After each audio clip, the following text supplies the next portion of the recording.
There you go. All right, so I don't know if you know this. So I have this little YouTube channel that we're getting going. Nice. And so we're shooting some video, and we're going to have just me changing this tire, talking to you. Perfect. So we were just talking about riding out at Jeremy's house, his old house, and he'd have his daughter. Why don't you come and say hi? Just say hi real quick. Get in here, Doug. You can just say hi real quick.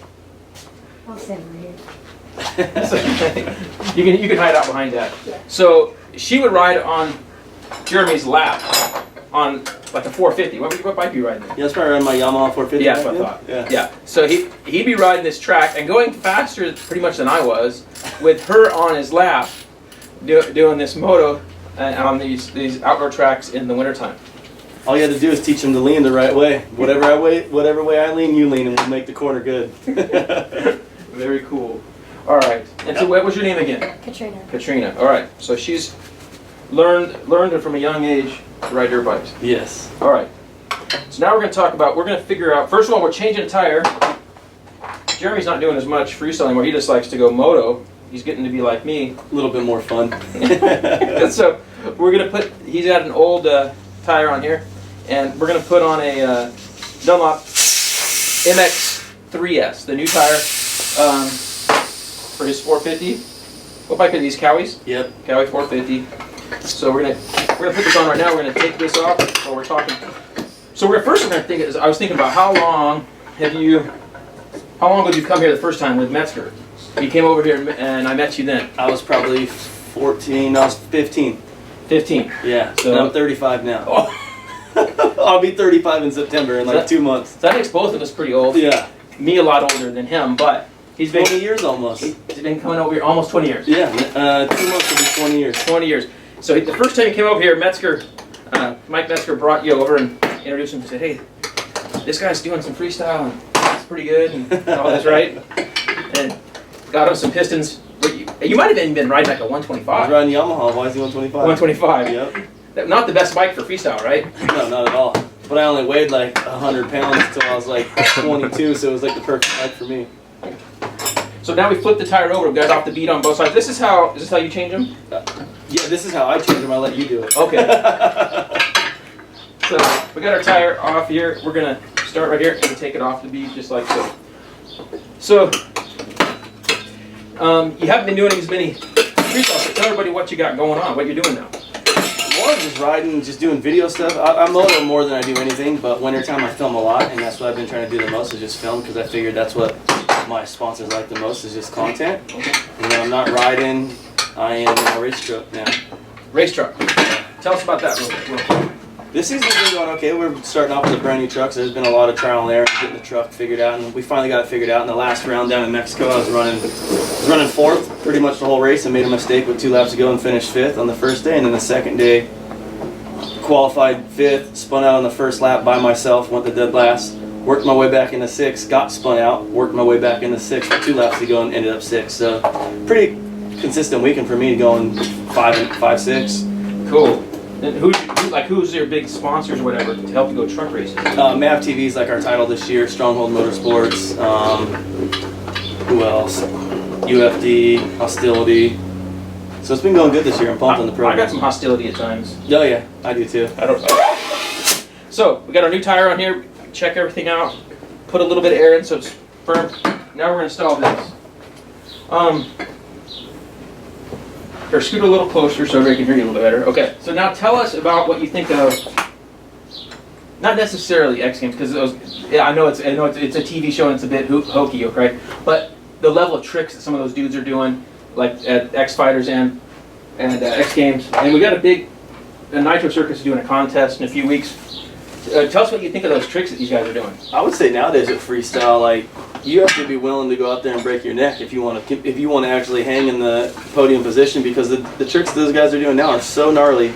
If you go down, you're definitely getting hurt bad. And I'm glad I got to be in the front line of freestyle where tricks were gnarly, but not nearly as gnarly as it is now. And I'm just glad I'm not out there competing, having to do that stuff and practice every day, you know, because those tricks nowadays, like the front flip flares, all the flares, the 540s, double flips, front flips, I'm like, everyone's like, when are you going to do that? I'm like, never. Yeah. Well, one of the things I was thinking about is I think that the level of danger or difficulty when you were doing obviously, we know plenty of people that got hurt in Yeah. the old day with Lusk, and people, serious jumping big gaps and doing flips, but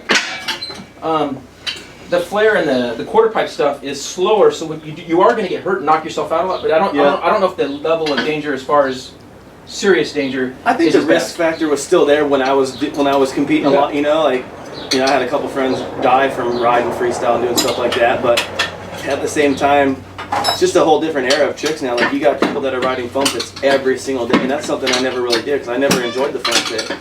You're going from 75 feet to a dead stop. Never once felt good, and I was never excited to try and go do new tricks in a foam pit. I usually just baby stepped my way and did everything on dirt. The only thing I learned in the foam pit was just to flip, and I used it for about a week up at Carrie Hart's house, and then waited there for a week afterwards because it was super windy. And then Deegan and Fikes gave me a call like, "Hey, our foam pit's done. Like, come down here." So I went down to the foam pit. I go, "All right, cool. If I stick my first one, I'm going straight to dirt because I'm tired of wasting the good ones."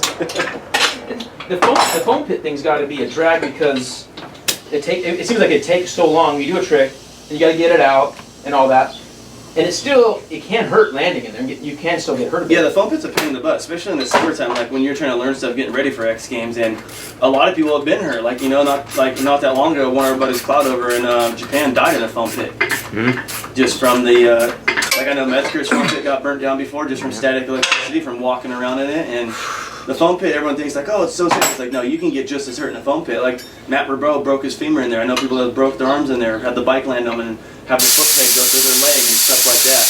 Like, it happens. Yeah, I think it could give you a false sense of security. I've seen people overjump them and underjump them. Overjump the foam pit.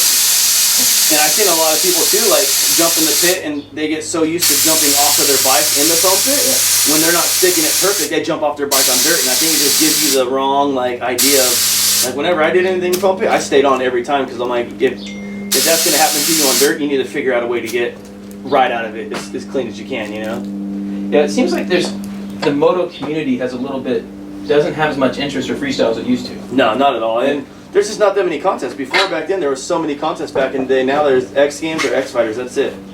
And now, the Nitro Games, which is cool. But I see that opening up a way for people to get hurt really bad with the stuff that they're doing nowadays and what they want to see there. And it'll be interesting to see. That's just so this video we're shooting in the early July here. We're going to start another tire. Usually we just do one tire for these, but we got too much to say here, so we're going to do 2 tires. Well, and you're just too good at changing tires and you maybe go by too fast. Well, and see, and he gets his money's worth here. He runs this thing down to nothing. So that's kind of nice. So I don't feel so bad about doing it. So when you're doing your tire, you want to knock it off the knee, just like so. And then pop your rim lock loose. This is how Katrina does it as well. She learns from the best. So, yeah, that Pages and who's the other? It's so gnarly. Sheeny. Yeah. I mean, just doing double backflips. He's gotten those things down fairly clean looking. Like, it looks easy for him every time he does it. Like, you don't ever trip on him going for it. I mean, I haven't done one backflip. So, and, yeah, I just remember when I was going a lot at the beginning of X Games and everything, and I remember how cool it was the first time. I remember when Metzger won. He did back-to-back backflips. Like, he jumped one double. Yeah, Philadelphia. And he was wearing like a bandana thing. Yep. Remember what I'm talking about? And that was really cool. And then right after that's kind of when you started doing really well. You and Nate were kind of the guys there for a while, right? Yeah, well, that's when me and Nate actually started riding together every day too, and just pushing each other. So like every day we would ride with each other, and we were learning new tricks and pushing each other to the next level. And I think that's what helped freestyle a lot too. Is when we were like both the main dudes, like we rode together every single day, 2 times a day, and we knew what each other was going to do. So we'd always try to just perfect it and be better than each other with the same tricks, And we just kept doing that. We did that for probably like 4 or 5 years together. That's cool. That's cool. I think it's cool when you see 2 dudes that are like at the same level riding together because you push each other so much harder because you want to win. A lot of people didn't realize that back then. They're like, oh, that's your main competition. You shouldn't be practicing with him. But it's like, look at every event we went to. Me and him were either first or second, and it was whoever had a better run that day won. Right. So it was pretty cool. And he tried at X Games this year. Trying step up.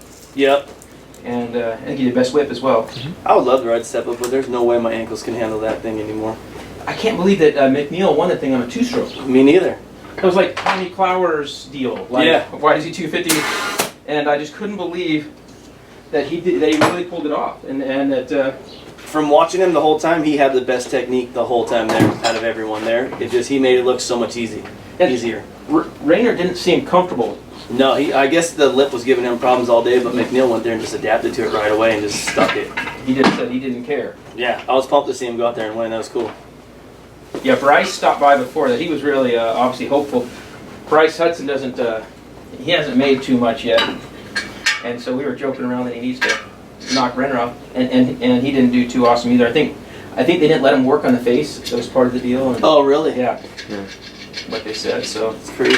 The step ups too. The main thing there is gearing. A lot of the guys with step up don't go there. They go there with their normal freestyle gearing. It's like, dude, if you're gonna go out there and do that, you need to build a bike just for that, like what Renner does. He goes out there with a bike just for step up. that's cool. He's got some good longevity in here. He does all that stuff for Red Bull. Yep. TV guy, but now I hear there's not going to be much of a X Fighters anymore. No, I heard they're only doing one a year now.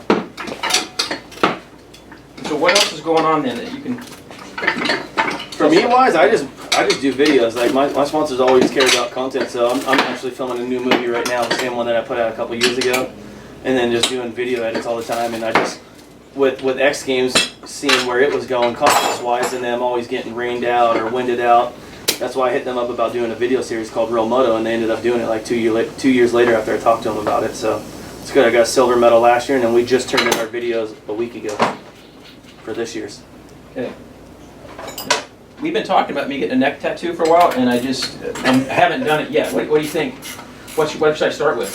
Think about what you want for sure. I got a lot of tattoos that I hate. So is there some you wish you really didn't do? I would say like 70% of mine I wish I didn't do. 70%? Yeah, I only like the stuff that I got in the last 5 to 6 years. 5 to 6 years, okay. Just because I actually put some thought into what I wanted and knew what I wanted before I went and got it.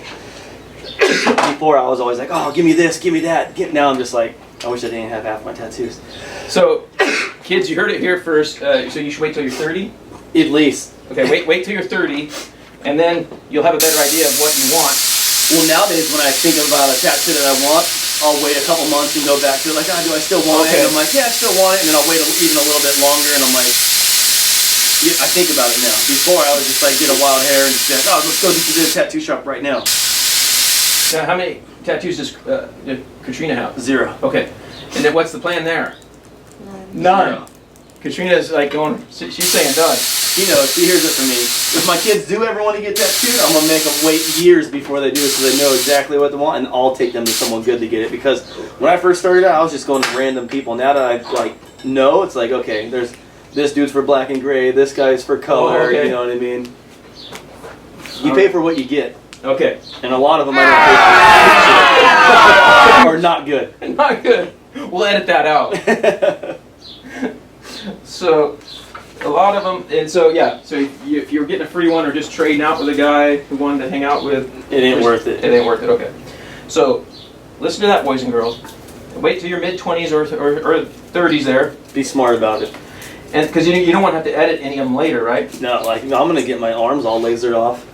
Oh, you are? Yeah. And how good does it work now? It works good. It just hurts. It hurts. Yeah. It's like getting tattooed in a really bad spot that you'd never liked getting tattooed at. But compared to breaking a femur? Not nearly as bad. So compared to breaking a femur, not going to be as bad? Nope. So when are you going to do that? I've done like one session on the inside of this arm, but I probably have like 10 more to go on each arm. And how much does it cost? I don't remember. I did mine a couple years ago, but it wasn't too bad. Okay. It was like just as much as getting a tattoo. Okay. So think about it. Think about it first. All right. So that's how we put our tire stickers on. What we're going to do is other one here. So when he does these videos, our Dunlop's showing up nice and pretty. And, Yes, sir. And Jeremy's been running Dunlop his entire career, right? I've never ran anything else on my dirt bike. Yeah. So Never. Nate for a little while ran something else, and then he was falling at some event. And Yeah, I remember all those guys went to like those colored tires or something like that, and it was like they all finally went and just bought tires that weekend because their tire was so bad. At those really hard packed conditions, they just wouldn't grab. So it was nice to have something. Well, I tried to reinvent the wheel, and Dunlop already did it good the first time. All right. So where do you mainly ride right now? You going to Paris? I saw you were at Paris last night. Yeah, Paris, Paula, then the West. They just built a new outdoor track. Have you ridden out there yet? What's the West? Star West. Oh, Star West. I haven't. Is it an outdoor track? Yeah, it's bad. Stop it. I think we're going Saturday. It's so good now. They tore down all the supercross tracks and used all that dirt and made a huge outdoor track. I just got goosebumps because I want to ride some outdoor track close to my house, and all the tracks around here got too many jumps for me. So I have to go check that out. Yeah. So it's all basic. All basic. All basic. Even I can do it. Yeah, yeah. Old guy. Okay, because in the summertime in California, trail riding's too hot, and you only want to go to. So it'd be nice to go to a quick, easy place like Yeah, Star close West. West. Are you? What do they call it 15 now? minutes? The West. The West. Okay. So anyway, so that'll be cool. I like Kuya a lot. Yeah, You go yeah. up there some. Same. That's pretty far for you because from my house it's 30 minutes. I don't even care. If they're open, if they're open and I can go. I couldn't go yesterday because we had work going on here. Yeah. But if they're open and I can go, I go. So anyway, been awesome. Yeah. Did you like this, Katrina? You was at Temecula. No, Temescal Canyon. Temescal Canyon. So is that where you go to school? Yep. Yeah. Okay. All right. So anyway, so a fun time with Jeremy and Katrina. Yeah. So look for you truck racing and videos. Videos. What's the name of the video we want to promote? Chasing the Storm 2. All right. Cool. All right. Fun deal. Now you guys learned how to do tires and got to talk to Jeremy Stenberg, and that's it.